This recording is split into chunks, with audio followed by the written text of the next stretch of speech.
तुम्ही जर online game खेळत असाल तर ही बातमी तुमच्यासाठी अत्यंत महत्त्वाची आहे, कारण ऑनलाईन गेमिंगच्या विरोधातील एक विधेयक लोकसभेत सादर करण्यात आलं। विधेयक संसदेमध्ये मंजूर झालं तर ऑनलाईन गेमवर बंदी येण्याची शक्यता आहे। पैशांवर आधारित ऑनलाईन गेमवर आता बंदी घातली जाणार आहे आणि त्या संदर्भातील केंद्राच्या या हालचाली देखील आता सुरू झालेल्या आहेत। इस बिल के माध्यम से ई स्पोर्ट्स को लीगल रिकॉग्निशन मिलेगा। ऑनलाइन मनी गेम्स के कारण लोगों में एडिक्शन हो रहा है। जगह जगह से इस तरह की खबरें आती हैं कि परिवार की बचत सारी की सारी गेमिंग के अंदर चली गई।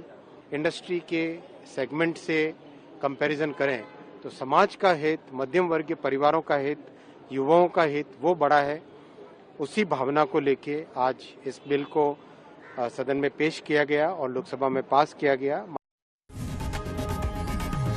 लोकशाही मराठी ऐका, पहा, जागरूक रहा।